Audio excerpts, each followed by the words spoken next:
นี่แหละพี่น้องชีวิตของคน มันต้องดิ้นรนเนาะชาวไต้งอนถ้าบ่เฮ็ดก็บ่ได้เฮือนเจ้าของ เป็นยังไงระเบิดกับจัก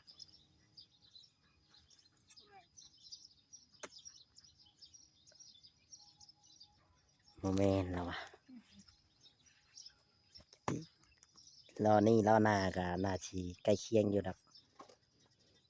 พี่น้องเลยให้แล้วค่อยเฮ็ดไป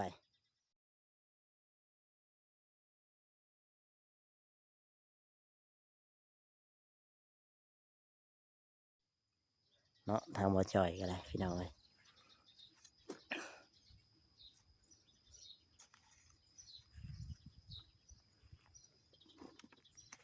อืมต้องรู้อหลีชาวไต้งอนบ่ได้ธรรมดาพี่น้องแบบนี้เคยเฮ็ดแบบนี้ก็เฮ็ดไปเนาะใครกลัวเขาอยู่ซื่อๆเราก็ว่าแบบนี้แหละพี่น้องใครกลัวเราอยู่ซื่อๆพอเฮ็ดไป3 ค่ำเนาะขันอยู่เฮือนก็อยู่หายใจทิ่มซื่อๆเด้พี่น้องเอ้ยนี่แหละมันต้องแบบขยันเฮ็ดพี่น้องเอ้ยของเจ้าของบ่เฮ็ดก็บ่ได้เบิ่งสาวแตงอ่อนเราสิดันวิทย์บ่อ้ยอย่าเอารถเข้ามาแล้วจักสาวแตงอ่อนเอานี่แหละพี่น้องเอ้ยเราเข็นเข้าเฮือนละยังเตียงเรียกแม่แล้วมาเอาพี่น้องเอ้ย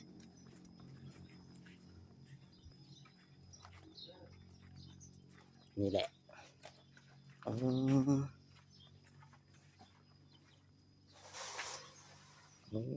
นั่นแหละ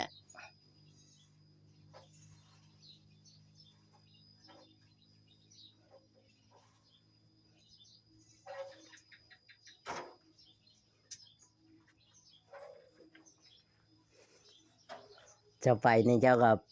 ปิดเฮือนปิดชานไว้เด้อเนาะไผก็ถอดออกบ่ถอนออกอ๋อถอดออกไหนสึกคนโมอยู่เห็นนี่ได้ไปจังหน่อยยังไม่เคลียร์ไปเอาอีกรอบหนึงพอดีแหละจะเอาจกมาเลยก็เคลียร์คำมันบ่พอเจ้าก็เฮ็ดเอาบัดนี้บ่จ่อยก็ถ่ายชาวแตงอ่อนก็โดนเติบเลยพี่น้องเอ้ยครับก็ให้เราไปขุดอีกจักรอบหนึงหรือว่าเราจังหน่อยเราขุดจนมันเต็มพุ่นเลยมั้งเนาะชาวแตงอ่อนเนาะอืมเราก็เฮ็ดจนมันเต็มพุ่นเลยพี่น้องเอ้ย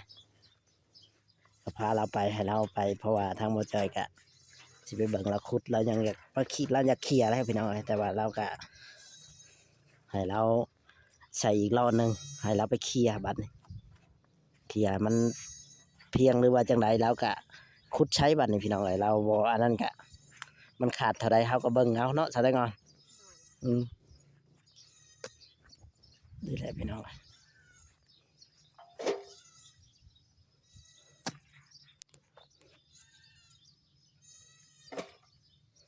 อื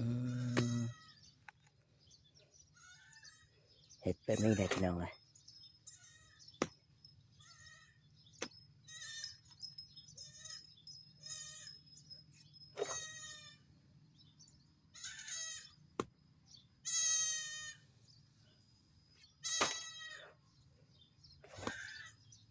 ขยันดีซะได้ก่อนบ่ธรรมดาพี่น้องนี่แหละคนขยันขุดจกก็เป็นตะกี้เคยชาวนาอยู่บ่ซะได้ก่อนบ่เคยติ อ๋อคิดว่าเคยชาวนาดอก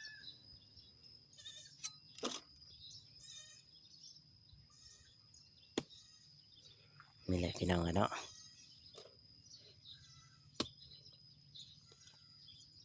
ชีวิตของเรา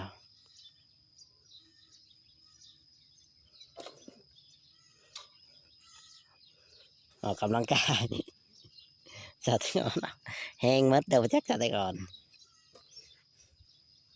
สงสัยมันบ่คอยนั่นบ่แกงหน่อไม้มันบ่ต้มบ่จืดก็บ่จักแกงหน่อไม้ต้มบ่จืดหรือว่าคิดหลายน้ำหม้อเสียก็จักสาแต่ก่อนหมดแล้วหม้อก็เสียไปยืมหม้อไม่เท่ามาต้มแล้ววะอยู่บ่อยู่กับหม้อเสียพี่น้องเอ้ยอยู่ในเฮือนเจ้าของแท้ๆ แม่นบ่ชาวแตงอ่อนขับไปอยู่บ่อื่นให้สิกลัวนี้ดิอยู่เฮือนหมอกะเสียพี่น้องเอ้ยจักซำใดชาวแตงอ่อนหมอเสียพี่น้องเอ้ย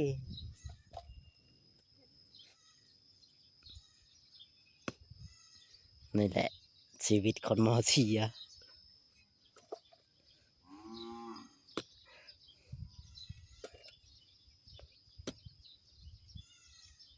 อ๋อชาวแตงอ่อนผมว่าซื้อพี่น้องเอ้ย คุกหายแล้วเนาะหัวเลย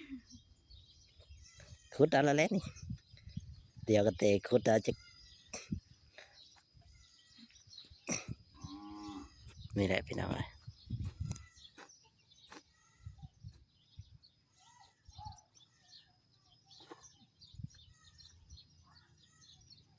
เราก็ชวนใส่เทละเล็กเทละน้อย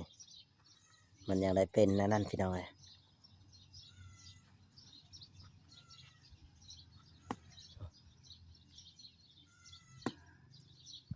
แบบนี้แหละคนบ่มีลูกบ่มีผัวก็ต้องเห็ดตัวเองเนาะชาวตะงอนหาด้วยเรือด้วยแห้งตัวเองเห็ดไปเราก็ได้พี่น้องเอ้ยเราเป็นคุดได้พี่น้องเอ้ยจังหน่อยเราปลูกหมกพริกหมกพายเราปลูกหมกแตงหมากหยังนี่โอ้เบิ่งเราคุดกันโยนแห้งแท้เอาแล้วโยนหยุดกายโหลดพี่น้องความแห้งชาวแตงอ่อนความเราแห้งเราหยุดกายโหลดฉันไม่ได้โยนกายมันบ่เต็มจักเทื่อเด้บ้านนี่โยนให้มันพอดีตีได้ชาวแตงอ่อนเจ้าโยนกายแบบนี้มันบ่เต็มจักเทื่อเด้จ้ะใส่อีกมันยังบ่เต็ม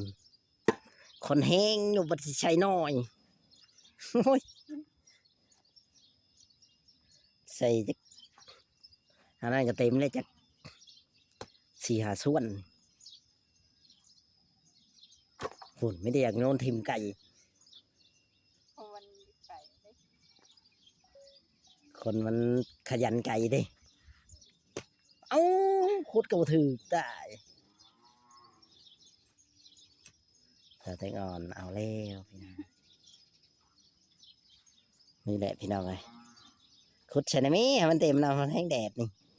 พอเจอแดดแล้วพอเจอเข่าก่อนชาวแตงอ่อนแหละ มาบดมาเนี่ยคือพระเจ้าอยู่นี่เราเอาไว้ ฮะ เราคือพระเจ้าอยู่นี่เราไว้เรา เออคิดว่าเขาอยู่นี้แต่จริงคนบริยูเนาะ โยม นั่นแหละพี่น้องเลยนี่แหละชีวิตชาวแตงอ่อนขยันแบบนี้ขุดไปชาวแตงอ่อนเลยลาสาวนาสิได้เป็นเนาะ